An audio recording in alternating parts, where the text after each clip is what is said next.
Why don't because it's a rebootquel, let's reboot Stacked. Let's reboot Stacked. Welcome to episode 1 of Stacked. I'm your host, Brandon Winchester. And today, this is an alternate universe where we're discussing our favorite films instead of our least favorite films, as we usually do. What? What are you talking about? Yeah, what was that? Like, you completely derailed that joke. I'm not an improv guy, okay?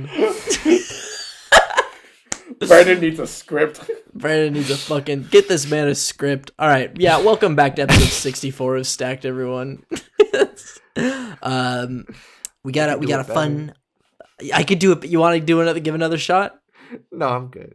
Okay. We got a fun... myself once. You embarrassed yourself once enough. That's it. Yeah, your embarrassment quota's been cut off for today. All right. Yeah, so we're doing a very fun topic here because Ghostbusters Afterlife has hit theaters this weekend. We decided to talk about a very specific trend that has happened, and it's only really happened in like the last 10 years, I'd say. It's a 2010s phenomenon. It's a 2010s Hollywood cash grab phenomenon, I'd say. Mm-hmm. We're coining it as a rebootquel, where it is a reboot, but also a sequel, where studios will take these old franchises that everyone knows and loves, that haven't had a sequel in a while, that have been basically dead for a long time, and they say, let's make a sequel to this, but also spin it in a way where it's basically a reboot, where we can make a new franchise out of it, you know? Mm-hmm. So you've seen that with lots of films. I'm not going to start listing some. We'll list some this episode, in case I spoil anybody's picks. But that's basically it. This has been a big trend. Ghostbusters Afterlife, there's an example. We haven't seen it yet. Brandon and I are seeing it on Thursday. Chris, do you have any plans to see Ghostbusters Afterlife? Up in Studio City? Not at the moment, but perhaps. Do you even like the Ghostbusters movies? I like the first one. I haven't seen the other ones. I haven't seen it in years as well. So it wasn't like a franchise that like got stuck in my like nostalgia, which I think is a big part of how rebootquels work, is like marketing off nostalgia. Yeah. But yeah, I mean, like, I'm open to the idea. And that's the thing. Like, I don't think rebootquels necessarily mean that they're bad. Mm-hmm. I think it's a very mixed bag in terms of the kinds of quality you'll get. Because I think some of them, in some cases, you might run into some cases where it gets better than the original. Mm-hmm. It's kind of rare, but every now and then you might come across one of those. Oh yeah. But yeah, I feel like it's like you'll often run into this. Like, rebootquels are made for like the audiences of the time that they're made, rather than made for older audiences. Sometimes it is like heavily nostalgia based, but sometimes it's like the people who watch it, who are the target demo, will love it more than the original movie. Like, yeah. I've noticed that before. And you're like, really? If you've like grown up with the original movie, or you've like only known that, you're like, I don't know about that. Like, I don't think it even lived up to the expectation, but you know, right? Yeah, that's how we see it. That's how they see it, and sometimes that's how it be. Yeah, it was fun going through some films. I think I got a good pick. I got a really creative pick, which I'm interested to talk about. We'll see how it goes. I'm gonna save it for last, though. But yeah, fun pick. Surprisingly a lot. Like, once I pitched this topic, we were all like, "Is there that many that we could like do an episode out of this?" You know, we were all three of us like, "Oh wait, maybe." But then we started going through the films, and there's a big crop. There's a big crop of these movies. There's at least like 20. Yeah, at least. Which is pretty big. Bunch of them. I expected there to be like 5, but there was actually like 20 once I like went through like the whole list. Yeah. Well, technically there's more, but quality. Chris, did you have a tough time? Bag. Did you have a tough time putting together this list? It was actually, I think, much like for all of us, it was surprisingly easy. Yeah. Well, at least it was surprisingly easy in the sense of like gathering a selection and then narrowing it down is always like tough, you know. Yeah. Can be tough, but like in terms of finding just like options, there was a lot more than I thought I would run into. Right. Especially once you start kind of like deconstructing what a rebootquel means. Yeah. I know there's a little bit of vagueness in terms of like how we would define that, but I think like it's actually kind of like hilarious, but a little bit like, oh wow, when you realize like how common rebootquels are. It's a specific genre or subgenre now, I would say. Definitely. Yeah. Ethan and I were kind of talking about it before we aired. Yeah. Tell us about it, Brandon. So, I wasn't there. Tell me about it. Yeah. No, we were talking about it before. Anyways, it's not for you. It was really interesting. Should have been recording. Anyways, the way I describe it is there has to be like a large gap, like at least like 10 years. Like if it's like a little less than 10 years, like 8 or 9, give it credit. But it has to be enough time to where it wasn't like planned by the studio that they were going to make a sequel or a remake or reboot of something. So it's not like what Sony did with the Spider-Man movies after Spider-Man 3, or like it can't be like Spider-Man or Lord of the Rings or Back to the Future where they planned a trilogy out for like, or didn't really plan a trilogy out, but planned that they would have a trilogy for like over the period of 5 or 6 years, right? And then you also the reboot has to be part of it too, because it either has to be a sequel to it in the sense of like a legacy sequel like Ethan talks about, where it's like, this is a movie with the characters of the original, but they're not the focus. Yeah. You know? Like, they're not necessarily the focus, but it is part of that world. Or it could be just a movie where it's like, oh, these are completely new characters, but set in the same world as where the original films or film took place. Yeah. Or I guess you could have a reboot sequel where it is like the same characters, just way, way, way, way down the line. But I feel like that's a little bit more of a stretch, but we could make it work. Yeah. I think, Brandon, we're going to have a fun time with my last pick and how I'm going to argue it as a rebootquel. It's going to get a little meta, if you will. I think. If you will. Facebook. This episode's now brought to you by Meta, the whatever the fuck that is. I don't even know what it is. I don't even know what Meta is. I just keep seeing that fucking Zuck's dumb face and the Meta logo. I was like, Meta. Look at Meta. Zuck, I was like, what is it? Zuck Mark Fuckerberg? Zuck Mark Fuckerberg. You butt fucking Zuck Mark Fuckerberg. I don't know. Yeah.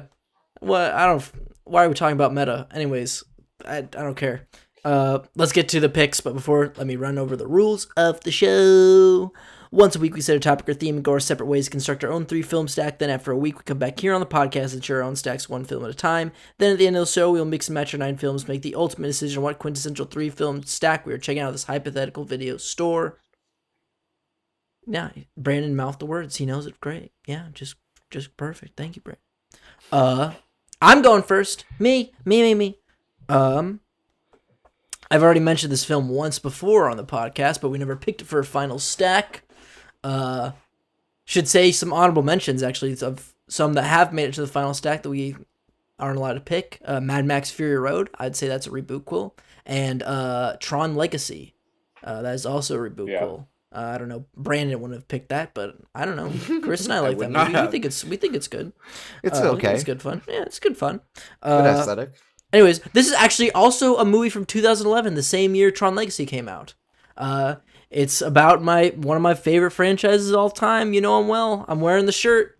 It's the Muppets. Come on.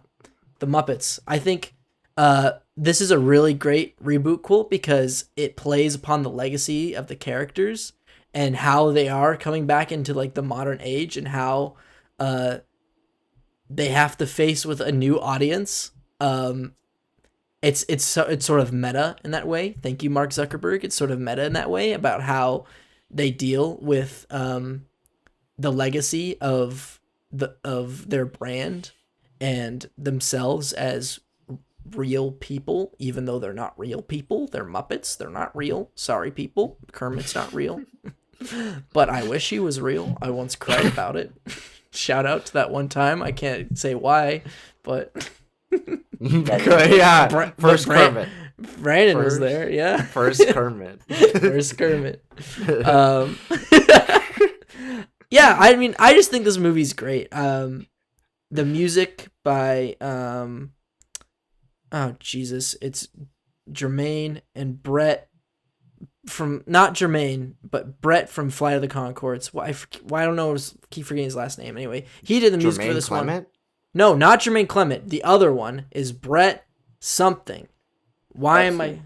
Write it on the screen. Wait, here, I'll just Flight of the Conchords. Brett McKenzie. There we go. Brett McKenzie. He did the music for this one. The music of this is fantastic. It's funny. The characterizations are perfect. Kermit, Fozzie, Piggy, Gonzo. Come on, Gonzo blowing up the toilet factory. That's a great gag. It's funny. The human characters are great. Jason Segel and Amy Adams. They fit right into a Muppet movie. They introduce a new Muppet, Walter, which is sort of like the reboot cool thing of introducing fresh blood and continue on through with this character, even though they don't really do anything with Walter anymore. Like he's now like a C-list Muppet in the new things now, which is fine. He's like, I don't know. His thing was whistling. He was supposed to be Scooter, but then he just fell away, Yeah, like he just sort of hangs around. Like even in Muppets Most Wanted, he doesn't really do anything, I don't know. Without Jason Segel, he's nothing. They sort of shot themselves in the foot by making such a plain Muppet and having him be such an important character in this movie. Like he's good in this movie, but then he's sort of served his purpose, and it's fine. It's time to put him out to pasture. Yep, time to just like what they did with Bean the Bunny. Yeah. Did you hear that on Twitter? The director of Muppets Haunted Mansion, he's like, Bean the Bunny, he's fucking dead. He's just in pieces. He's torn to shreds. We can't have him in movies anymore. He's gone. He's dead. And everyone's like, did you kill him? It's like, I didn't kill him. No, he's just aged, just corrupted. That's how materials work. Anyways, this movie's super fun. Really plays on the nostalgia for me because I'm such a big fan of the Muppets. Love this movie. Brandon, what do you think about the Muppets? I do like the Muppets. I think it's top 5 Muppet movies. Not that it's really hard to compete for a top 5 Muppet movie spot because there's a lot of them that are kind of not that good, or just like mediocre, overrated. But it is definitely a high quality Muppet movie. I think it's the most movie of the Muppet movies. Like it feels most like a movie. Like every other Muppet movie feels like a series of scenes put together with like songs. And then like there's 2 movies, I think Muppets from Space and the Muppets that feel like genuine movies that have like a 3-act structure. Yeah. You know what I mean? Mm-hmm. And I think that's very interesting to have because it feels like a genuine movie. It's definitely samey in terms of like what the Muppet movies are known for, like very self-reflexive. But that's okay because that's what they are as characters. They make fun of the show business. They make fun of themselves as characters. And I think they lean into the meta-ness of the 2010s really well. Mm-hmm. But it didn't make my shortlist because I don't think it's like the best of the Rebootquels or one that necessarily fits like my favorites. You know what I mean? There's a difference between best and favorites. Like I think it's definitely on the more positive ends of things when it comes to that. Mm-hmm. But I don't think of it when I think Rebootquel. You know what I mean? Yeah. Mm-hmm. Chris, you still haven't seen any Muppet movies, have you? Only the first. You gotta watch Only the first. first. Caper. You gotta watch. So good. Paper. It's so good. And I think you'd like this puppet? one too. I think you'd love the music in this one. Don't you think, Brandon? But I don't. It's really good. I don't like puppets. You don't. What? I'm kidding. You don't like puppets? What? Oh, this is a good moment for me to share this piece of art that Brandon got for me at Disneyland. I bought it at Disneyland. Oh, that's a great piece of art. Yeah, that's awesome. Yeah, we need to put it up. Well, technically, I bought it. I gave him the money for it, but he still bought it for me. Yeah, I did. He's like, what if I bought you a painting? And I was like, oh, that'd be sweet. He's like, all right, you want to Venmo me for it? And I was like, okay. You animal. I fucking love that. I took a picture and I said, he's going back on the shelf if you don't Venmo me. Oh, that's pretty fucking funny. It's like hey, do you want some chips? Oh, yes, please. You can't have any. Yeah, but it's Chris, you would like these movies. Like they're well lit. They're funny. I think they play directly into our. Wait, did you say they're well lit? Yeah, like colorful. And Yeah. Oh, I thought you meant like, oh man, the lighting. the lighting in Oh, these Muppets. The lighting in these this Muppets one, got dude. lighting. The lighting Fine. in this one. The city, dude. I just think you're gonna like the colors and the sense of humor. It plays like right into No, your I'm style. sure. I'm sure. I think this is a franchise I think I could really wrap myself up into if I really like went for it. But yeah, Ethan. Sorry, I can't get over your cine boy, your fuck boy cine boy impression. The city, dude. You're talking about the lights, dude. You're talking about the fucking lights that light up the set, dude. Oh, it's great, man. The city. Oh, it's great. Let's discount Matthew McConaughey. Get vaccinated. I'm doing a discount Kyle Mooney from This Is How We Trip. Life Force triangles, dude. We got to go into the alternate reality, make your mind trip. Anyways, Chris, what is your first rebootquel? All right, this is one I think maybe you guys saw coming. It is a 2012 comedy that I think. Ooh, I don't know if we've watched one together. Directed by Phil Lord and Chris Miller. We have watched one together. Well, we haven't watched this one. We've watched two, and we have two on Final Step. We haven't talked about this one yet. I'm surprised. I didn't even think of this one, so not. It would have been on my stack, but I don't want to bat it. So yes, 21 Jump Street. Yeah, classic. I can't believe I didn't. Absolute think of this. Modern classic that reboots the original show, which premiered in 1987, I think. Yeah, and, like the 80s. Late I don't. 80s. In case anyone hasn't seen it, holy crap! This movie's almost 10 years old. Jesus. Anyway, a certain pair of actors from the original show might make an appearance in this movie. That make it a sequel. Which makes it a sequel, not only a reboot. I think the thing that this one does so well is that it builds on the original so well, but also adapts it for modern audiences really fluidly. There's a lot that it explores in the world of the kind of high school drama. They talk about it's also just like a really well done story about friendship.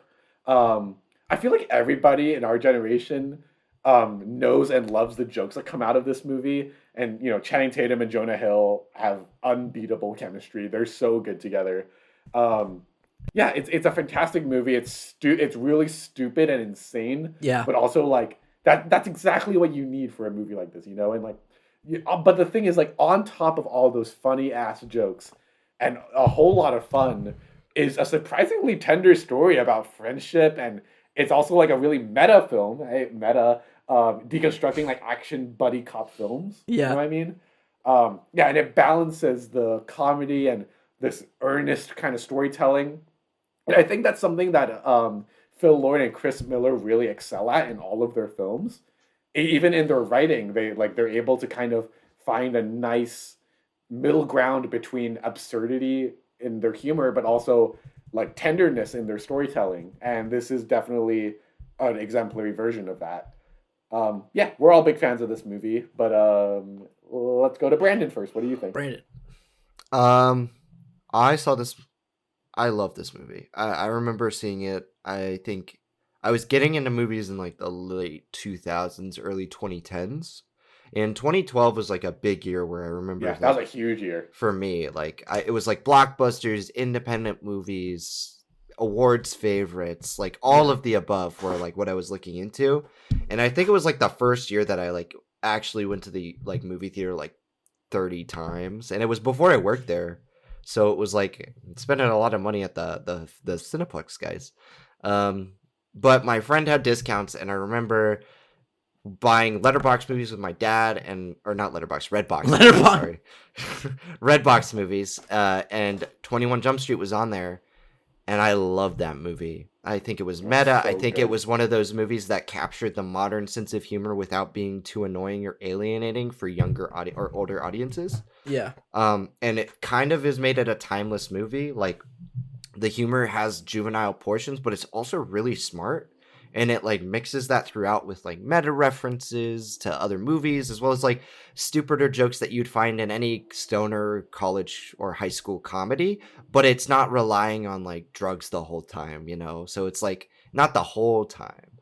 And it doesn't follow a formula, I don't think. It kind of mocks the formula in a sense in the way it's constructed.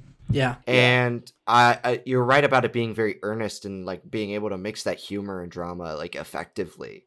And like you said, it's what Film Lord and Chris Miller do best in all of their films, and that's why I don't think they've really made a bad one yet. So yeah, very good pick. Yeah. I prefer the second one personally, but Yeah, it's not me about too. that. Like, I just feel like the second one has a lot more memorable stuff, but I remember this one being really funny. Like, the only jokes I can think of from The this ice one cream. is the ice. Oh yeah, the ice cream, and Yeah. the fours when he keeps running 4 on the board. I thought that was really funny when he's trying to do like a beautiful. Fuck When he's you, like science. Goodwill Hunting. Fuck Yeah. yeah. No, yeah. Yeah, I remember I didn't see this in theaters. I saw this before. I saw this like a couple days before seeing the second one because I thought the second one looked cool. And my dad and I were like, let's rent this. I think we rented on Redbox too, Brandon. I remember like we rented this movie and we watched it together and we were like, wow, that was really funny. And then we saw the second movie and we were like, wow, that was also really funny. So like, because I watched those two movies so close together for the first time, it's hard for me to differentiate like what happened in which one. Except for now I know like which one because we did watch 22 Jump Street earlier or recently.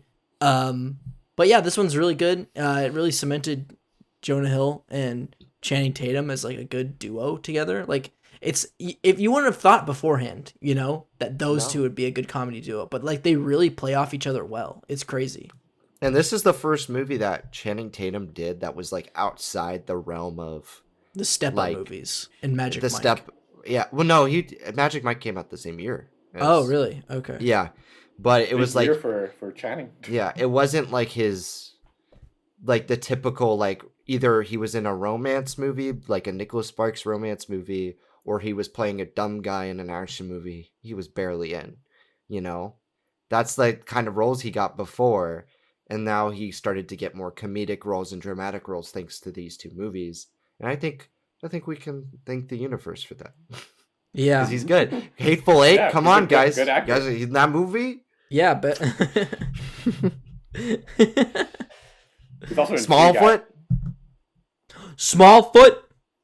Smallfoot? Dude, he's so good in Smallfoot. He is really good in Smallfoot, though. No joke. Genuinely.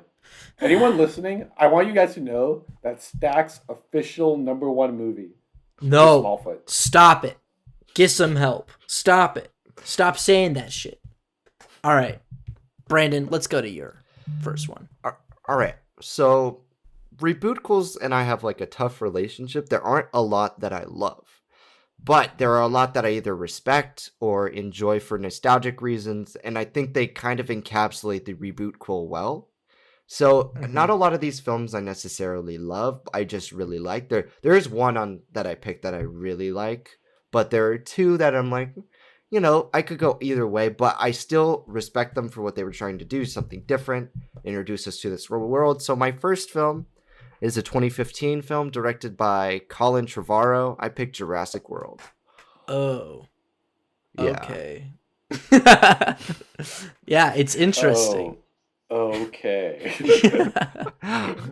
All right, tell us about why Jurassic World is so great. Yeah. Why this? Yeah, it's so cool. This guy, the lead actor, is so cool. Chris Pratt is in this one. He's so cool. He's so fucking cool. But this is like the first movie he did, the second movie he did after like his Chris Pratt-assance, because I'm not counting the Lego movie, because that's very Chris much Pratt. because like where he like there's always an actor who just gets casted into everything, right? And he's becoming Yeah, that actor. yeah. You had Jennifer Lawrence even before this, and they even had a movie together in 2016. You remember that? Passages. Yeah, exactly. I own that movie. It's not a good movie. I just enjoy Nonsense. it. It's so That movie's fun. nonsense. It's so fun. And like this is like the second movie, so it's like before I got tired of him as an actor showing up in every movie, right? And I like this movie.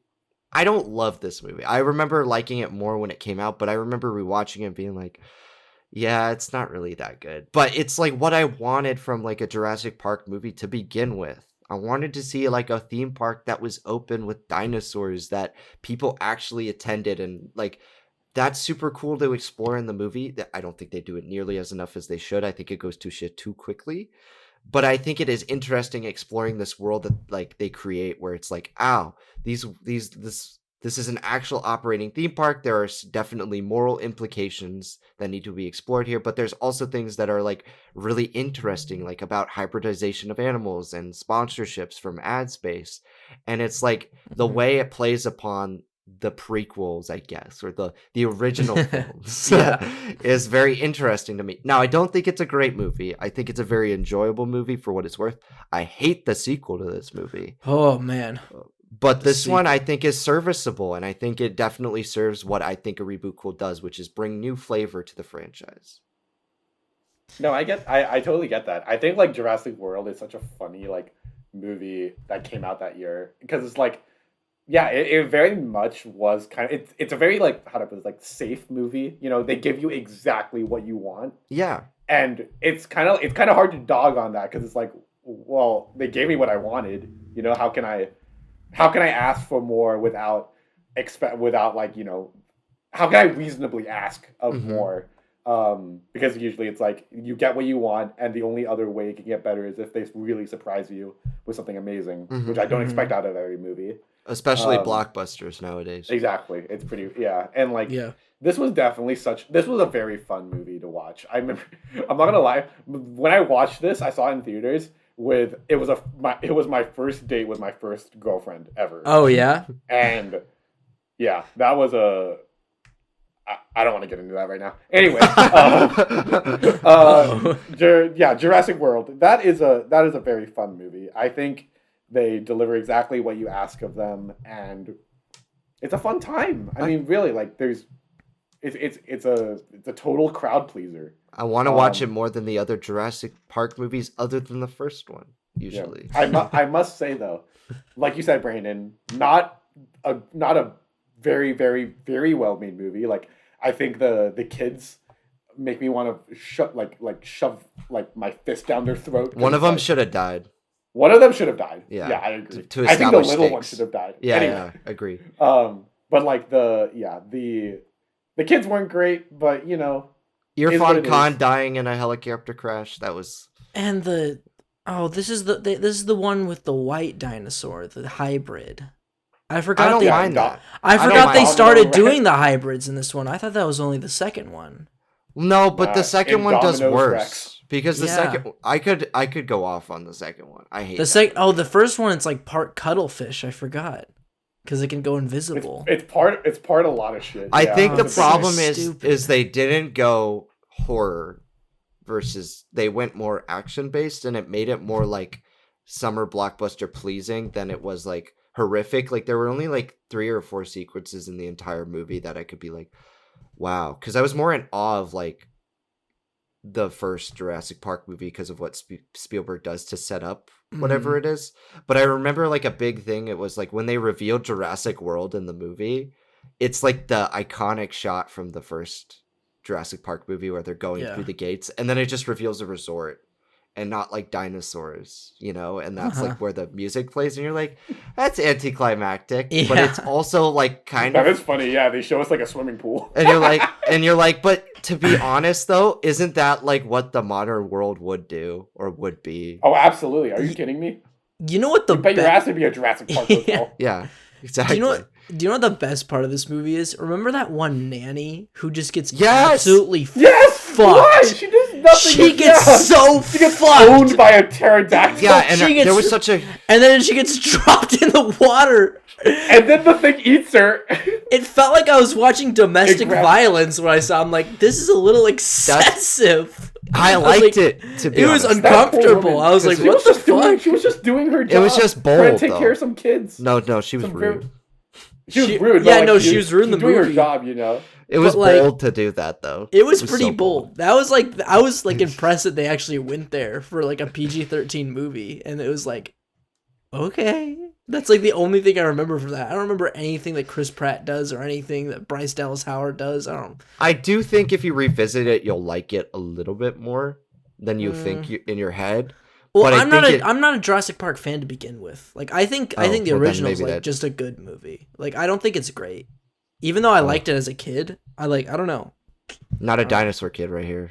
I was. It's crazy. I was. You know what my favorite one was? I like Jurassic Park 3 because it had the Spinosaurus was one of my favorite dinosaurs. Cool ass dinosaur. I had an action figure of the Jurassic Park 3 Spinosaurus. Let me rank the Jurassic Park movies for you. Jurassic Brandon, World, can you Fallen rank Kingdom. every dinosaur? Can you? No, I can't. Okay. That'd be so fun. I want to see where I bet T-Rex is surprisingly low for you. It is kind of. I feel like you're a. He's a Bronchiosaurus kind of guy. Are you fucking kidding me? I feel like you're a Stegosaurus kind of guy. Shut up. No, he is a long neck. He's a long neck. You are a long necker. He's a Brontosaurus, man. See, he probably evolved from one too. It's like the Super Mario Brothers movie. He evolved from dinosaurs. Fallen Kingdom. I evolved from gunky fungus. Fuck you. All right, rank the movies. All right. Why don't you? Fallen Kingdom's the worst one. Humor me. Okay. Jurassic Park 3. The Lost World. Then World. Jurassic World. But those are kind of interchangeable. Some days I like one more than the other. And then Jurassic Park is way up there. That movie is great. But I remember as a kid I wanted Jurassic, sorry. No, I don't know. I think Jurassic Park 3 has great set pieces. Like the T-Rex versus the Spinosaurus. It's just so dumb. Pterodactyls. It's dumb, but I don't know. But I'm excited. Honestly, I'm very excited for the last Jurassic World. This is boring, Chris. Hold on. Let's move on. Sorry, Chris. Pass it out. No more dancing like Donald Trump. This is a classic first episode. One of the first episodes, Stacks reference. We're going back to dinosaur talk. Remember that? I'm not changing the logo again. I'm not doing any of that shit. I don't edit like that anymore. I got lazy and old. All right. All right, now let's go into the second round here with my second pick. It is also a 2015 movie. Great year for Rebootquels. A lot say this might be better than the original. I've heard a lot of arguments say that it is. It's a legacy sequel to one of my favorite franchises of all time. Yet again, putting in fresh new blood, telling such an emotional story, but also keeping the heart of its original film. That is Ryan Coogler's Creed. Double stack. I knew it. Oh. Yeah. I knew this one. I could not choose that. I didn't know it. That's why I saw you do it for Jurassic World because I said 2015 and you were like, and I said, no, not yet. No. This is the quality one that I was talking about before. I was like, I needed to include one that I actually like. I didn't even think of. I honestly did not think of this. Yeah, because it's gone off into its own Creed franchise. Yeah, Creed it worked. Yeah. But the Rebootquel worked. Yeah, this is a very successful reboot. This is like an honest and true Rebootquel, like by the numbers, but it's by numbers in its definition, but not by the numbers in its story, because its story is so rich about Adonis Creed. It's sort of like almost the reverse Rocky, where he starts out a super successful businessman trying to run away from the legacy of his father Apollo Creed, and then he gets looped in the world of boxing because he wants to change things up, and this is where he runs into Rocky. I'm gonna be honest, guys. I've only seen this movie once. I saw it once in theaters, and it's kind of like, to me, this is one of those movies where it's like, this is a really good ass movie. I could never watch it again, because I am just a total fucking mess by the end. That's you with Whiplash too. No, but Whiplash is stress. This is more like just pure emotion. I am just a waterbed by the end of this. Everything that they do with Rocky in this movie, of him going through cancer and everything like that. Oh, dude, that shit's rough. You're just like, no. And when I just remember bawling my eyes out when they're standing on the steps together, and Rocky's put his hand up on him and stuff like that. And the fights are so good in this movie. So They're good. So good. So well done. One of the first fights where it's all in one take. I forgot that until now, and just how fucking impressive that is. Where it starts with him Adonis Creed in the gym getting pumped up, and he goes out and he has the fight, and It's just so good. And the soundtrack by Ludwig Göransson, amazing. Amazing. Especially the scene where he gets knocked down and he all this stuff is flashing, and then it's the flash of Apollo Creed, and it gets up and it just goes bam bam ba ba bam ba ba bam ba ba ba. You're just like, oh, I remember crying in that scene. That the end fight is so good. This movie is like a masterpiece. It's Rocky will always be one of my all-time favorites. Like that film's just like, it's so sentimental, but like in terms of quality, like they're neck and neck. Like they're just as good, you know? It's a phenomenal movie. Brandon, you also picked this for a double stack. What do you think? Yeah. I like the Rocky movies, the first one, the third one. I like both of the Creed movies. I'm actually a big proponent of the second Creed movie. Creed 2 is phenomenal. And I think a lot of people sleep on that movie because it does. The thing about the Rocky movies is they do follow a very similar structure, so it is kind of hard to like do stuff new with the characters. It's boxing, it's boxing. What are you gonna do? But they tell compelling human stories, and I think Creed 2 attempts to do a legacy sequel to Rocky 5, right? Rocky 5 or Rocky 4? No, it's Rocky 4. No, it's Rocky 4 because it has Drago's Dolph Lundgren. Yeah. And so like it's like a sequel to that one, which I'm not a big fan of, but I think what they do here with the characters is really impeccable. But with the first Creed 2, I remember being so taken off guard by it because at that time I had only seen the first Rocky movie. Mm-hmm. And so like that's really all you need to see. You know, not saying the other Rocky sequels aren't fun in their own ways or you can't get enjoyment out of them. Yeah. But the first Rocky movie is all you really need to get the Creed movie. And I think that's very attractive to somebody who's trying to get into a franchise, is going into a Rebootquel and being like, I don't need to necessarily see all of them. No. You know? Yeah. And that's what's so great about Creed is it takes the stuff that you would need to know about Adonis from the original Apollo Creed, from the original, and like kind of telegraphs that to you in a way that is compelling, but not necessarily exposition heavy. Yeah. And I love that. And Michael B. Jordan and Tessa Thompson in this movie, great chemistry. So good chemistry. They've got great chemistry. They've got great character development in terms of like who they are and like what they want from their lives. And like the progression from fight to fight feels earned. As opposed to the original Rocky, that was my biggest problem with that movie. Is like you see the training sequences, but you never see like Rocky really go through it in the first Rocky. You know what I mean? Until like the very end. I feel like that's true. What?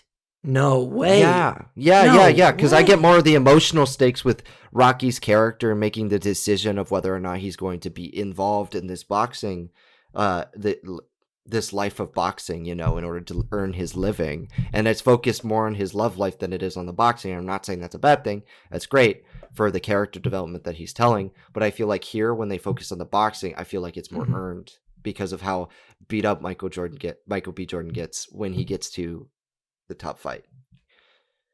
Wow. Very similar ending, though. I love them both. Like, I'm with you, Ethan. Creed 1, 2, and Rocky, the first Rocky, are like some of my favorite movies in the franchise.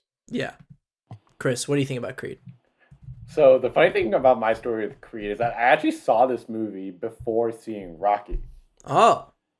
Because I saw this when it came out, and then I saw Rocky, I think, either sometime later that same year or the next year. And yeah, dude, I still, I'm not gonna lie, I still remember very distinctly watching Creed, and then when Sylvester Stallone's first scene came on, especially, you know, knowing that I knew he played Rocky, but I didn't like associate him with Rocky very much because I hadn't seen the movie at the time. Yeah. So when he came on, my first inclination was, oh my God, it's the toy maker from Spy Kids 3. What? Oh my God. No. But yeah, Creed is an amazing movie. You guys hit all the bases, so I don't want to tread on the same one, but like I guess like one big highlight that I always think back on with any of these movies is the training montages. Yeah. I think the training montage it's of course a tradition in the Rocky films, but also like it is such a like that. I feel like those montages encapsulate the spirit of these films a lot. And I think Creed's this. Oh, I'm not gonna lie. Yeah. I might like Creed's montage in this one better than the first Rocky one, Mm-hmm. which I know is a hard sell. I agree with that. But I think just like the way the music builds, the way that the guys on the ATVs and motorbikes are behind him, and then he runs to Rockies and There's more emotion there to me. like when I watch that scene, all I want to do is like stand up in my chair and go. I think You know, I think it's a better montage overall, but the climax of the Rocky montage from Rocky 1976 is far better. Him running up the stairs, yeah, that's like So good. best. I think the best Rocky montage is from Rocky 4. No. Yes. No. When he goes up the mountain. When he goes on the beach, like no. Or Rocky 3, that one has a good montage too. Where they're on the beach. And they start jumping in the ocean, start hate hugging and stuff. It's so good. Are you kidding me? It's like self-parody what they do in the later Rocky movies. No, it's so hyper aware of like their masculinity and everything like that. It's so great. I don't know. I love it. It's great. Okay, let's move on to Chris, your second pick. No, wait. No. Yes. Yeah, you. Sorry.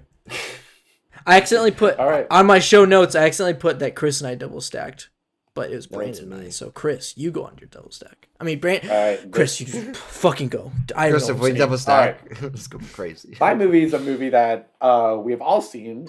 Ethan, you watched it for the first time with Brandon. I had a movie night. 2013 horror film. Directed by Fede Alvarez. Yeah. Evil Dead.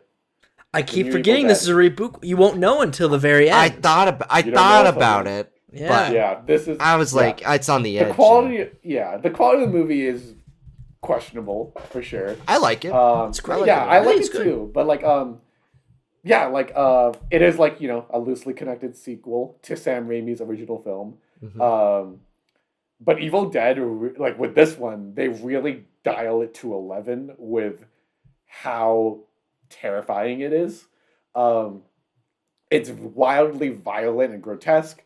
Really makes use of their R rating. It was actually originally an NC-17 rating, and they had to cut shit because it was too much. Damn. And the studio wanted them to hit rated R because that gets you more eyes. Money. And NC-17, like, my God, like, not many people are gonna go see that. And this is one of the goriest movies I've ever seen.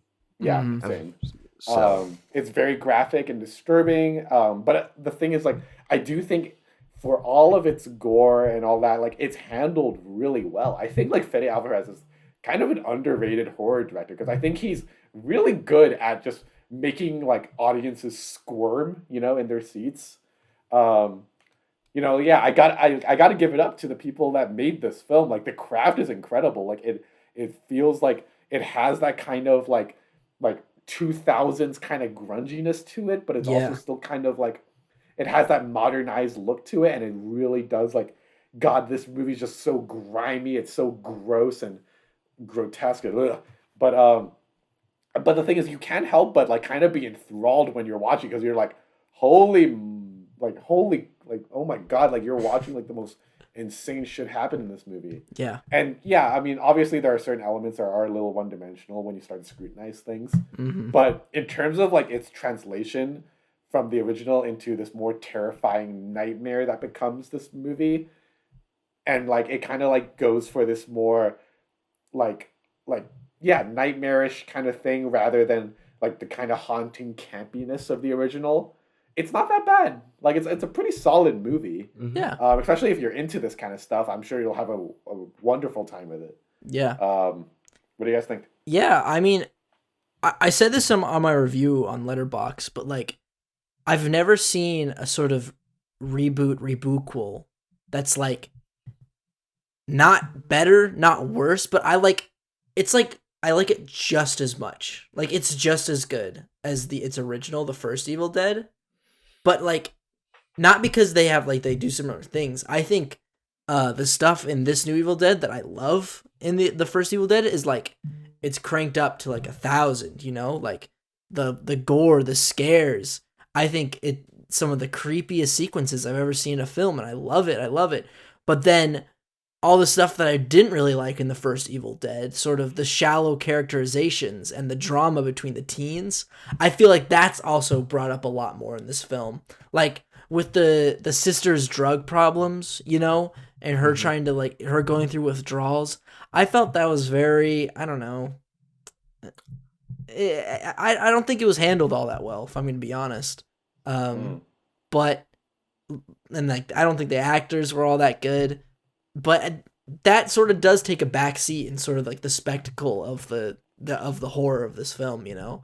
And I do think it makes for a really good time. I think it's a good movie. Brandon, what do you think?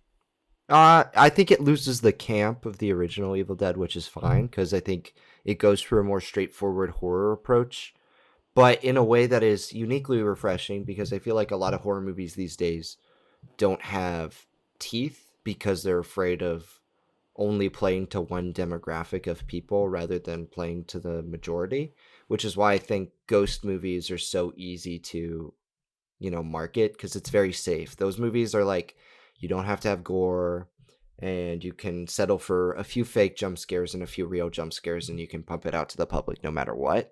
Whereas I think it's really hard to sell an eerie movie set in a like dark location filled with a lot of gore, and I do enjoy the characterization of the teens in the movie because I do feel like it's less shallow than the original. I think that's where I kind of differ from you on it. I don't think it's great by any stretch of the imagination. It could have like not been there, but I did find it to be like a compelling direction to take with characters. But that's not really like the focus. Honestly, I think the craft is the focus, and I think they kind of nail it, you know? And it took risks, and I kind of respect that. Yeah, I respect it too. Good pick, Chris. I didn't even think about this one. Because, yeah, you think it's you just think it's a remake. Up until the very end, where just like, Bruce Campbell comes out of nowhere, just groovy, and that's it. And you're like, oh, okay. Guess it's that. All right, let's jump into the final round here. Gentlemen, already. My last pick might be a little controversial. Chris, you haven't seen this film, so I'm interested in what Brandon thinks. If he considers this a rebootquel or not. I think so, because I think it's imperative, for you to watch what came before it to understand the importance of the movie, but it is also a retelling. Brandon, do you think you might have an idea what this is? It's a 2007 film, came out 10 years after the end of its series. It is Evangelion 1.0, You Are Not Alone. I think I chose that one as the beginning of this rebuild saga. They're called rebuilds, they're not reboots. But I think in a thematic sense, in a meta sense, I do think it's a narrative sequel to the original Evangelion, even though it's a retelling. So it's a reboot in that sense, but it's also a sequel in the dialogue that Hideki Anno is having in these films. What do you mean it's unfair? That's unfair to do. What do you mean? This right here. What? He hasn't seen it. Well, I know we're not going to talk about what the thing is. I'm just saying it's very interesting what he does, you know? Wouldn't you agree? No? Not in the first one, no. Well, I'm not going to pick the last one because it's not the first in this franchise. It sets up his thesis, and it's still a really good film. It's okay. You know? It's still good. It's good. It's good because it's just the same thing as the first half of the show, just condensed. It's a clip show. It's not a clip show. It is. I think he did a really good job condensing those first 6 episodes. Yeah, exactly. Would you rather I picked 3.0 plus 1.0? Would you think that'd make more sense? I just wouldn't want you to pick any of them, to be honest. What? No, okay, I'm going to stick with this one. Because I think it does a really good job at retelling, but also introducing these things that, yes, there are some major differences that set up this big It's hard to call it a rebootquel. It's easy. You could call it a reboot. I don't think you could call it a sequel. I absolutely think you need to call it a sequel. By the time you finish this series, you're like, yes, this is a sequel to Neon Genesis Evangelion. okay, but like, okay, here's how I'm looking at it, right?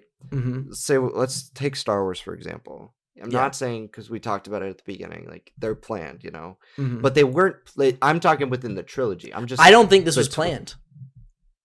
Okay, but listen to me. Okay. Before you fight back. Between, like, they didn't plan, like, individual release dates, but let's see. You've got the prequel trilogy of Star Wars, right? Mm-hmm. They didn't know they were going to make any more for a while, so they rebooted it with The Force Awakens, right? Yeah. And then they made sequels, Yeah. So it's a reboot, but it's like The Force Awakens is a reboot sequel, just like in that sense. Like, I think it's like the only movie in the Star Wars canon that can be considered that, Yeah, I do. And with Evangelion, whatever they're called, the rebuilds. The rebuilds. That's a reboot, but it's not a sequel because it doesn't continue the story from the original Evangelion story. But it does. No, it doesn't, because it doesn't though, because it's not like a direct like line, whereas like all the other movies we're talking Brandon, about, my boy, you're still in this, you're not stepping out of the box here, my man. You got to step out. I'm hearing what you're saying. You got to step out of your own temporality, my friend, to understand. I hear what you're saying, because you're saying, oh, it's the first 6 episodes of the show and then the rest are all sequels. But it's the same fucking thing. So it's just a remake or a reboot. Because it's a remake or a reboot. It's introducing new ideas through this remake. That are really. narrative. That is a narrative sequel to the original. No, they do those in the other movies. No, you see in this one. You see in this one. Don't. Yes, you do. Not. No, you yes, you do. Yeah, you do. I've seen it twice. Yes, you do. I saw them all 4 back to back. I did first too. time. So yeah, no, but I saw it for the first time. For the first time. I've seen them all separately and back to back. Yeah. Okay. I'm not here to argue with you about that. I'm here to argue with you about why it doesn't constitute a rebootquel. You might be thinking out of the box, but I think you're wrong, and that's why it's not going to make it on the final stack. I didn't think it was, because Chris hasn't seen it, so I don't think it would ever make it on the final stack. I just thought I would bring an interesting thing to this discussion, because the rebootquel is a very fun topic, and I wanted to think outside the box with it. So, So there.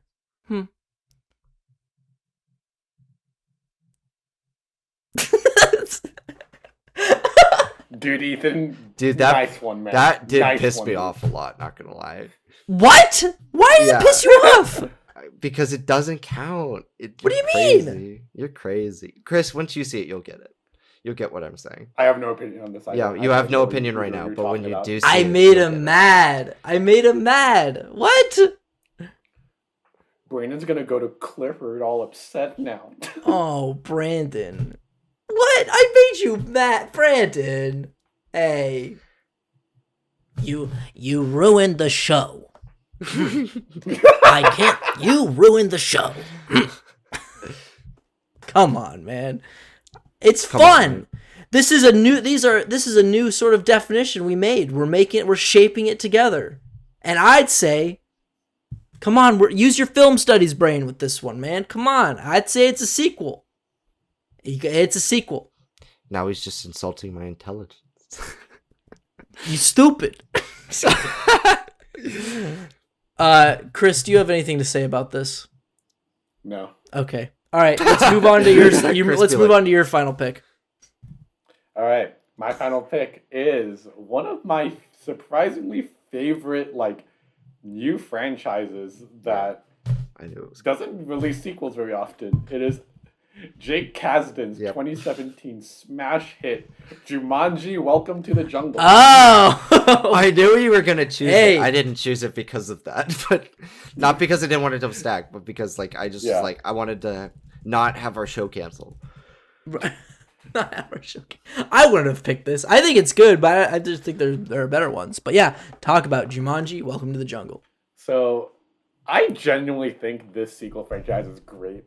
we don't really talk about these smaller scale franchises very often because, I mean, they're usually overshadowed by like your Marvel or what have you. But I wholeheartedly do really enjoy these Jumanji films. I low key, actually not. I'm just gonna say it. I think the sequels are better than the original. I don't think the original is all that good. That's just me though.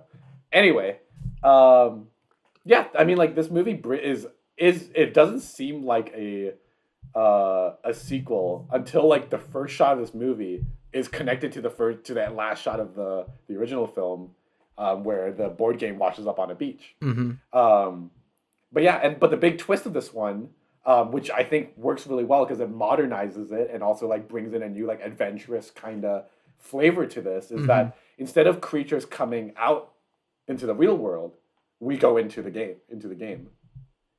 Right. And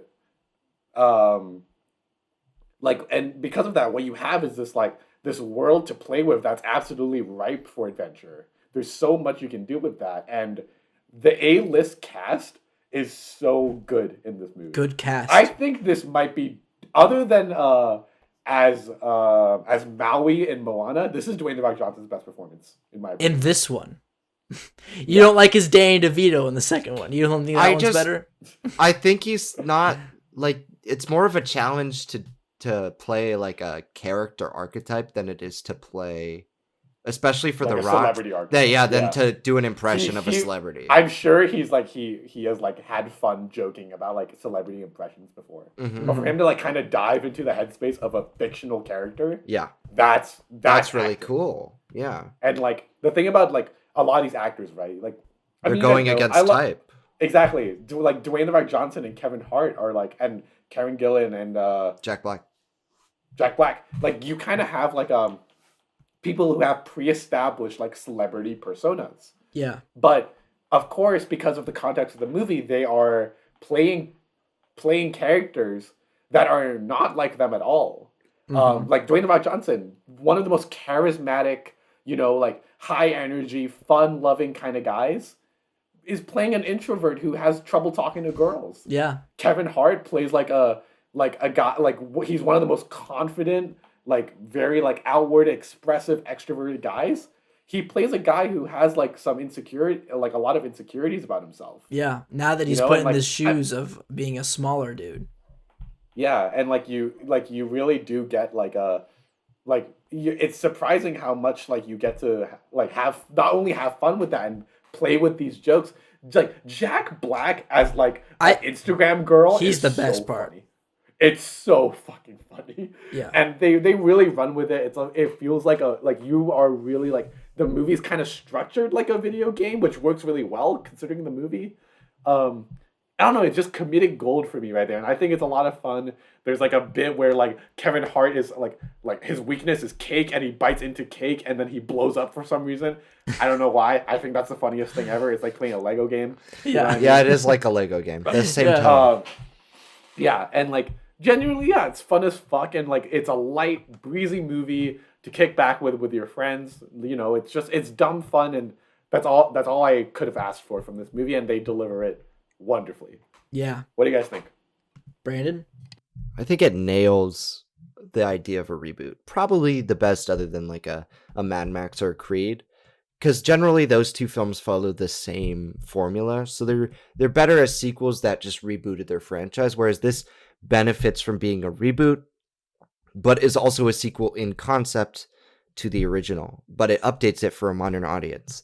And honestly, it's surprising. Like the franchise, it has its dumb moments, like uniquely, but that doesn't mean it still doesn't have its like great philosophy behind it, behind life and behind like what it means to be like a teenager growing up. And I feel like we kind of lost those family friendly adventure films. Yeah. That were like really popular in the 80s and 90s.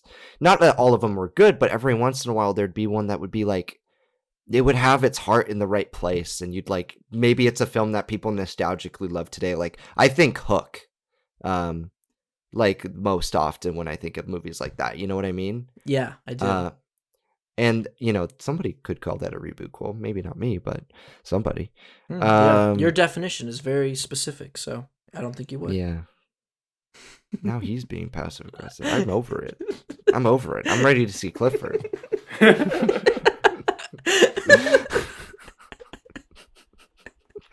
All right, you two, break it up. I'm not even mad anymore. I'm This not guy's mad either. I'm just, just little jabs. Just little jabs.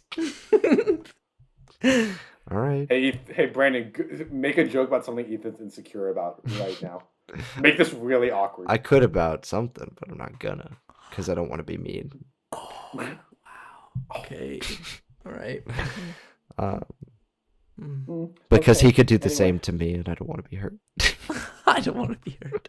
I could never, Brandon. I would never. A goo goo goo. Goo. But yeah, Jumanji, it does that in a way that I really enjoy. It's of course from the son of Lawrence Kasdan, who did Empire Strikes Back, did all those like 80s like neo-noirs and sci-fi. Director and he did of Walk Hard. That's right. Yeah. So he really gets like he nails that same tone that 21 Jump Street has, It's like this good mix of humor and heart, but does mix dumb humor with smart, sophisticated humor. Not saying he's comparable to that of Phil Lord and Chris Miller in like the style, but he definitely nails it. And I really liked the film. It surprised me when I saw it. I think the sequel is quite good. I'm very interested to see what they do with the last one. And as far as the reboot goes, top tier. Yeah. I mean, I saw this over Christmas break with my mom. I remember we were like the only ones in theater. We saw it in January, so it was like weeks after it was released, and we were just like, pretty good. That was pretty good. What do you there he is, the lovable man himself. Yeah, I mean, it's just like Jake Kasdan, he has a really good knack for comedic timing, I think. Yeah. Like he does that all in Walk Hard, and I think he does that in this one pretty well too. Like the cake joke, Chris, I think that is like that one hits the most. Like what the fuck is that? It does a really great job at spinning. I'm just thinking about that joke and I laugh. I feel really fine. Yeah, I feel fine, and then just blows up. And you're allowed to like excuse like it's rather linear plot because they're stuck in a linear plot video game. It's like an NES game, so it's like yeah, of course. Or more, I'd say more Super Nintendo. This one's a little bit more. Well, we don't really see the game, right? We don't really see it, so like it's hard to. There's a part where like they do like the really like the classic like cutscene. Let's explain the backstory of our villain. Yeah, exactly. But then in like you can hear in the background like Kevin Hart is like, "What the hell is this?" And Dwayne The Rock Johnson's like, "Oh, it's a cutscene." They have these all the time in video games. It's to explain to the lesser public who doesn't know video games. To the non-gamers. Like me. No, I know what cutscenes. Yeah, he plays Among Us. He watches Twitch. Don't worry. Anyways, fun movie. I like the poster of the sequel. That's what I also wanted to say. I like the poster of the sequel on Letterboxd. Which one? I think it's the one that's on Letterboxd. I think it's really funny. Is it the one with all the monkeys? Yeah. They're just all standing there just looking at you. I'm just like, that's a good poster. They're just a bunch of mandrels just staring at you. Just cover up the whole poster. And then they're all just standing there too. Like, they don't seem scared. They just seem like... This is how life is. They're like, they're kind of like... What? WTF looking at you? Sony's marketing department needs to get it together. No, this poster is good. I wouldn't change a single thing about it. I think this is one of the best posters ever. Yeah, quote me on that shit. Yeah, fun movie. I don't know. You're right, Chris. It's just like it's a simple, fun movie. It's like there's no depth to it. There's no like grand. There's themes. I mean, no, there's themes, but like it's innocent themes. It's not like I don't know. It's like it's not like a movie that makes you question my existence. No, and it's not like it's a sweet story about like kids learning to love themselves and stuff. Yeah, it's and Breakfast Club. And it's Breakfast Club. It's a refreshing thing. It's a refreshing franchise where you're not like, oh, I gotta see what's next. What's everyone's theories for the next one? What's everyone's theories for Jumanji 3, guys? You're just like, all right, when the next one comes, I'll watch it. And that's fine by me. You know, it's just one of those movies, and it's comforting. You know, There's a world where you could have picked Zathura for the Rebootquel, because that's technically a. is it really the same universe? Yeah, it is.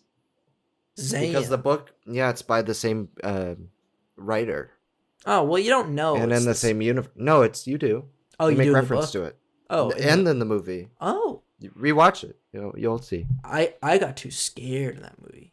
I thought that the lizard people were scary, and the robot was scary too. Ooh, so scary.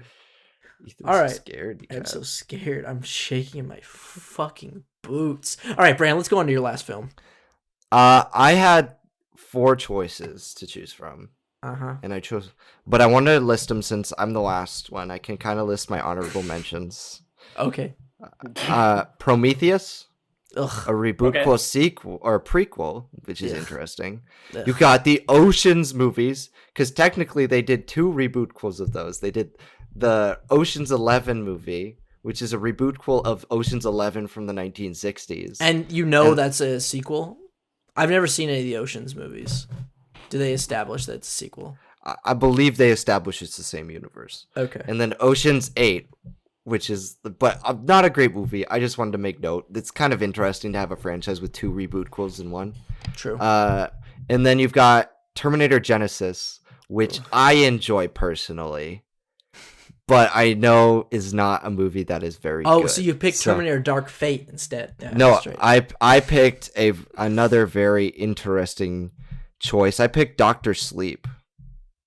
Oh, yeah. It's kind of that's a reboot sequel. Yeah, because it's like, it follows Danny Torrance's story from the original Shining movie and takes pieces from the book that, both books that Kubrick didn't integrate into his movie, and King did integrate into his movie, but nobody recognizes that movie. But it's been enough time between the Shining Stephen King version and the Shining Stanley Kubrick version to the point where it's a sequel, at least of one of them. It makes reference to the Kubrick one, so I'm guessing it's more of a sequel to that, and they retcon a few things. Yeah. But it's enough time to the point where it's like such an interesting, I think, not departure from the series, but like kind of new thing. And it's interesting because it's based on a book too. So you've kind of got that interesting, like, does it count as a Rebootquel? Like, that was my kind of out of the box choice because it's like the sequel was written as a book first, but they were both books. Yeah. But it's also a reboot because it's like 40 years after, and you think it's just going to be, this is going to be a cheap cash grab. And I think Mike Flanagan does something really interesting with Danny Torrance in this movie, depicting his character with alcoholism and dealing with his gift and kind of learning to accept who he is as a person and make the sacrifices needed in order to survive in this very supernatural world. But it also has its like own departure from the formula of what a horror movie is, what The Shining was as like more of an art house horror film. Like, I feel like tonally these are very separate movies, which makes it a good reboot, but it still follows that same storyline of Danny's gift that the original has. And I know there are one of our friends is not a very big fan of this movie. We saw it with saw it with us? Joey. Yeah. Joe. Joey. But and I know Joey didn't like it, but yeah. But great we movie. had one of the scariest theater going experiences. Can I tell the story? So we were watching Doctor Sleep. It was like a big theater, but like relatively empty. It was the IMAX theater. It was the IMAX. We saw an IMAX at our AMC, and like it was. So we were, watching the movie, doing our thing, watching our movie, whatever. Mostly empty. This movie bombed, right? Yeah, this movie did bomb. Yeah. Sadly. A couple of seats down in the same row as us, is this guy, and he. I guess he's a big fan or whatever. Had the twins from the first movie. Like, spoiler alert, in this movie as well. Like sitting, like dolls sitting in the cup holders surrounding his seat. Yeah. And like I remember in the middle of the movie, like I caught a glimpse of them, so I nudged Joey, and then we looked over and like we both like giggled a bit because it's kind of funny, just like, oh, let me bring my 2 dolls to the movie, But in the middle, like maybe of the movie. like 25 minutes later, I look over again.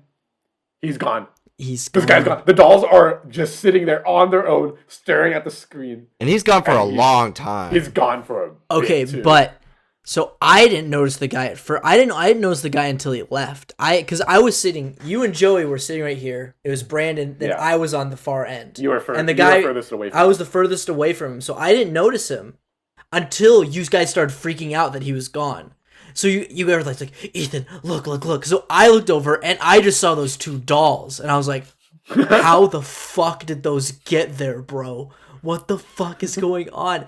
I was so scared. I was like I get goosebumps thinking about just seeing those dolls by themselves. You know, like I'm getting goosebumps right now just thinking about. I'm just like, it was. I don't think I've ever been so realistically scared of like the supernatural than like in that moment. It was insane. And then the dude came back, and I was like, "Oh, okay." The dude came back. Yeah, it was a while. He was gone for a while, for a long time. He was taking like a massive shit or something. It's weird because he's such a big fan of the Shining movie. Maybe this is like his 8th time. Well, maybe he shit his pants or something because it was so good. Didn't we see it on like opening night? Like I don't know. We saw it opening weekend, and it was like just us and that dude in the theater. There were some people in the back, but like that was it. Yeah, shame. Insane. Anyways, I think this movie's. I was so surprised how much I like this movie. I think me too. Outside of some rather poor dialogue choices, and I think the execution to the third act is a little messy. I think it does a great job of establishing the gravitas that is the original Shining and building up to the return to the Overlook Hotel. Like, I remember that's one of my favorite moments of the film when he finally gets to the Overlook and it's playing the music, you know? You're just like, oh. Because I think The Shining is one of the, it's like top tier horror film. I think it's one of the best. And I like this as much as I do The Shining. Yeah. And just like hearing that iconic music while going back to this iconic location, I'm just like, fuck, yeah. But it's better than Ready Player One doing it. Oh, fuck Ready Player One. Sorry, Joey. That movie's... Anyways. I like it. So, I'm sorry. I don't know why I mocked you like that. That was such a... Yeah, that was like, why? Like, I don't know why. I don't know why I did that. I'm sorry. I'm genuinely apologizing. Brandon likes Ready Player One. I'm genuinely apologizing for that. I have no idea why I do that. I'm really sorry about that. I'm kind of embarrassed why I did that. I don't know why I did that. I'm sorry. Go on. Anyways, yeah. Ewan McGregor is really good in this movie. I don't think what's her fucking name? This hat lady. I don't think Rebecca Ferguson? I don't think Rebecca Ferguson was that good in that movie. I think she was a little silly. But I think Ewan McGregor was like the perfect lead because he knows the assignment. He knew the assignment. He carries the trauma that Danny has. And he has a great arc of that road to recovery. And I guess we're just going into spoilers. When he finally like confronts his dad in the hotel. That's such a great scene. Played by E.T.'s Elliot, of all people. Really? That is Elliot from E.T. Holy fuck. Jack Nicholson at The Shining. I wish it was Jack. Imagine if it was Jack Nicholson. But he's like demented, probably. Like that's probably why he could have been old and demented. It would have worked. That would have worked. Yeah, it would have worked. I don't know if that's old offensive or not. They use a demented actor to play a role that's demented. Jack Nicholson's retired, right? Yeah, he stopped after The Bucket List, starring Morgan Freeman. Dude, I love that movie. In the jungle, the mighty. You guys know that movie? What? No, I've never seen The Bucket List. I'm sorry. I own it. That movie's so good. That movie's so fucking on funny. DVD. What? Yeah. I love that movie. It always played on TV. Great ending. Great ending to that movie. Wait, what the fuck is this? The Bucket List? It's like a... I know. I saw the trailers. I was like, this movie looks like ass. I'm never like, no one's gonna see this movie. It's just got gonna a be good ending. done. It's good ending. It's all right. It's got a good movie. Good ending. It's okay. Okay. All right, Chris. What do you think about Dr. Sleep? Yeah, I thought this was a very good movie. I do think like I wasn't as warm to it as you guys. I do think there's a lot to love.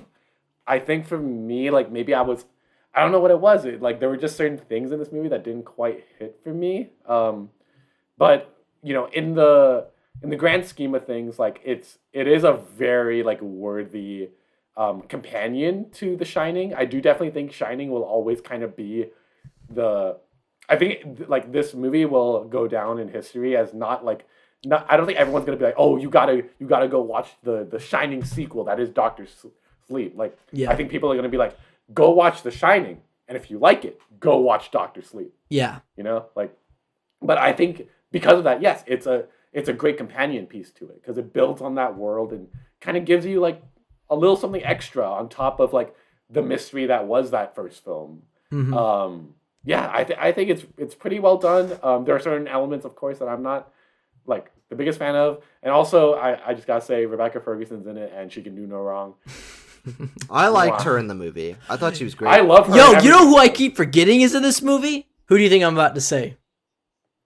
Jacob Tremblay. Remember, he's in it for one scene. He's so and good. He gets fucking murked. That was crazy. It is the most terrifying thing in that movie. Yeah. Like, you have soul-sucking demons that are ripping apart Hollywood's like little boy sweetheart. Little boy sweetheart. Hollywood's boy. My little boy sweetheart. I'm gonna take that out. You heard it here first, folks. No, because Brandon's little boy. No, it's like Hollywood's using it for all the Stack's little boy co-host Brandon Winchester calls Jacob Tremblay a little boy sweetheart. Everybody. They're using him in all of those. They're putting him in all the like little kid roles, right? And he's like and just to see him like in like something like Room, and then just see him getting torn apart, it's like holy shit. In this movie. God, Chris, why are you making it worse? You've made it worse just then. This just in. Chris thinks that Jacob Tremblay got his ass pwned in 9-year-old Jacob Tremblay. This it's just in. So Brandon's been paying attention to the young actors in Hollywood. He's been paying close attention. Yeah, I don't know. It was weird, and yeah, it's like the lady in Jurassic Park. It's just like, whoa. Wait a minute. Shit. You're just gonna murk that person just like that on screen? Live?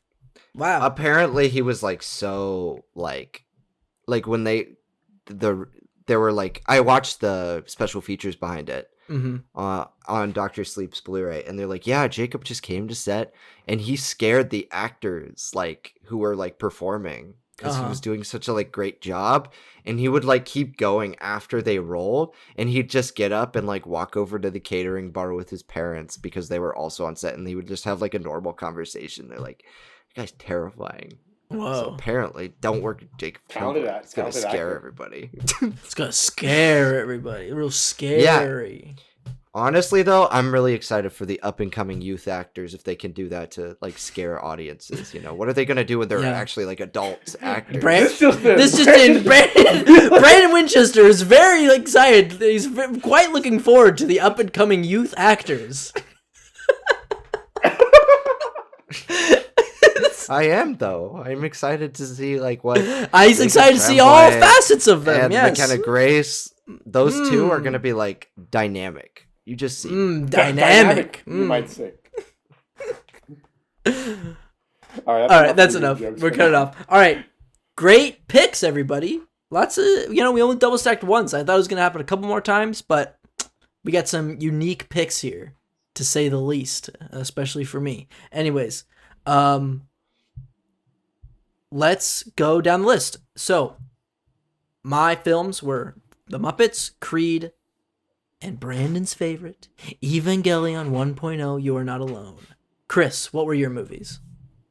My movies were 21 Jump Street, Evil Dead, and Jumanji, Welcome to the Jungle. Brandon. Mine were Jurassic World, Creed, and Dr. Sleep. Okay.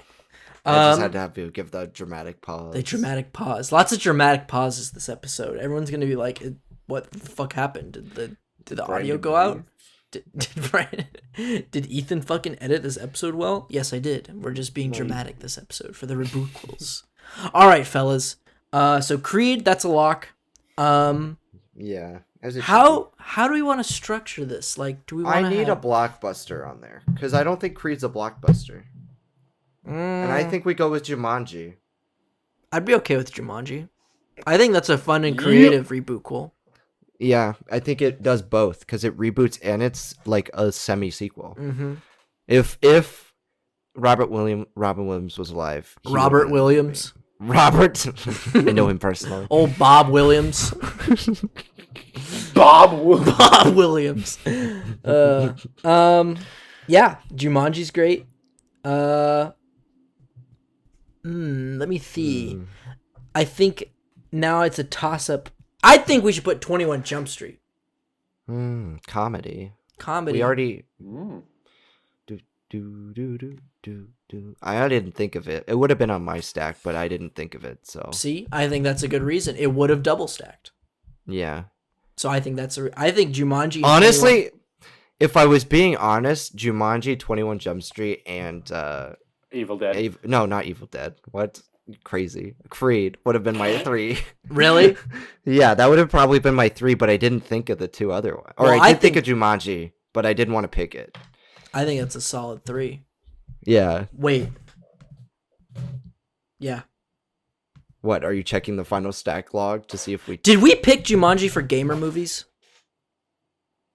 No. No. I think that was a mention. It was we talked about it, but yeah, okay. No, we're good. We're good. But we didn't... Nobody chose it, I don't think. Nah. We did... No, our gamer movies were... Serenity, Wreck-It Ralph, and something else. I don't remember. Wizard. Name of Wizard. What was it? Rebels in the No, I don't Was it War Games? War Games. Endgame. Detective Pikachu. Ender's Game. Ender's Game. Hi, Ender. While Ethan's organizing, let me just quickly shout out 2 honorable mentions. Yeah, Chris. I almost picked. So one of these would have like we already picked for Final Stack. I came close to wanting to pick Mary Poppins Returns. Oh, but we already picked that for I spring thought about movies. that too. Yeah. Did we? Was that a final stack for spring movies? That made it to final stack. Oh, okay. And I almost picked this one, but I feel I held off on it because I think this movie is deserving of another kind of stack. I almost chose Blade Runner 2049. Have we not chosen that one yet? I don't. We've never chosen. I don't think we've even talked about it. We have. I don't even think we talked about sequels better than the original. We talked about it in that episode. It must have come up at some point then. But we didn't choose that one. I have it right here. It was right before gamer movies. We didn't choose this for gamer movies. We chose Ready Player One. Oh yeah, because you don't like that movie. Oh, you don't like that movie. Just kidding. That's what we call it. That's what we call a callback to me being a shitty person earlier in the episode. Anyways, I'm gonna remind you of that every day. Every day, you'd be like, "Nope, that guy mocked me. That guy yelled." All right, you so what's the order? You don't want to help me. You yelled. What's the order here? I think. Let's go. I think we should go least like reboot connected to the most. So Jumanji I think it would go. first? No, I think 21 Jump Street would go first because I don't think you'd even know that was even like a show. You know? No, Johnny Depp. I know, and that's like the one connection. So you do that, just got the beat. and then Jumanji because Jumanji's like the board game. You know? Yeah. You know the game. You know the game, and then Creed, and also Creed just has one of the best endings. You know? Great ending. Yeah. Yeah, it does have a great ending. And on a high note, I think Jumanji's a good action-y film to sort of separate like the comedy and the drama. Mm-hmm. You know? That's true, yeah, because then Creed leads into action drama. Yeah. Or Jump Street's like comedy, but with action elements. And the second, and then, yeah. Yeah. Yeah, let's do that. I like that. Alrighty then. Well, let's run down Stack's official Rebootquel final stack. Chris, do you want to start us off with the first pick? Yeah. Our first pick is a Phil Lord and Chris Miller film from 2012, the modern classic comedy 21 Jump Street, a hilarious ride through alongside Channing Tatum and Jonah Hill as they go undercover in a high school to bring down a drug dealer and stupid, crazy, hilarious comedy, but also heartfelt story about friendship. It's great. Go check it out. All right, and I'll sub in for our second film here. It's the rebootquel to the classic movie Jumanji, starring Robin Williams. We got Jumanji, Welcome to the Jungle, sort of reinvents the game itself into a video game, adapting it to modern audiences, and sort of plays with the meta of video games and being a gamer and like video game talk, and it has a great cast of characters playing roles that they're not usually accustomed to. You know, we got Jack Black playing like this. This just in. Ethan. I was like, whoa, holy shit. I wasn't ready for that. Yeah, and it's just a fun time, a good, solid, fun blockbuster that is also a reboot to a classic 90s movie. Brandon. God, I know you're setting me up. I'm setting you up for one special reason, man. Say the magic, tickle my ears with the magic words, baby. And our last film is Creed. Oh. A reboot of the Rocky franchise and a sequel to 2006's Rocky Balboa. Creed follows Adonis Creed, son of Apollo Creed, as he searches for greatness with the help of a great trainer, Rocky Balboa. Great film, great boxing, great heart, great movie. Great rebootquel. Masterpiece movie. And that's the show. That's the episode, guys. I hope you liked seeing this little fun topic that we did, you know? We something made it up. We kind of made it up, you know? And we kind of played around with it. I bet people have sort of noticed this trend before. I actually saw people use Rebootquel on Letterboxd, but I feel like no one's really dived into it as much as us, you know? No, we invented it. We invented it. We fuck should those other coin the guys. term If you see those that were on the internet, fuck them. They copied us. We're the ones. We should do. You don't talk to them. We should make it a. You go talk to him. You go talk to him. You go get your magic camera. You go talk to him. It's an NFT. This is gonna be an NFT. We're gonna start selling Stacked as an NFT. Actually, I was gonna make a. Have you seen those fucking chimp ones? Those chimp NFTs. Yeah, Jimmy Fallon got one. Yeah, the chimp or the lion chimp. That's so or whatever. disgusting. Yeah, and people are like, "Hey, you can't steal my artwork." Yeah, we're stealing it. Right click save. Yeah. Oh, it's awful. But anyways, yeah, that's the episode, guys. Make sure to like, comment, subscribe to the YouTube channel. Rate us on iTunes, Spotify, all that good stuff. Come on, we got to get a bigger audience here. I want to quit my day job so I can just do this. Please. Starts crying, begging. Please, I just want to record Stacked for the rest of my life. I'd be so happy just doing that. I could put so much more time into editing it. Maybe we could have cameras. Come on, give us money. Listen to our podcast. Give us money. Anyways, we got to put him down. Chris, we got to put him down. Oh, yeah, put it down? Hungry. Put it down.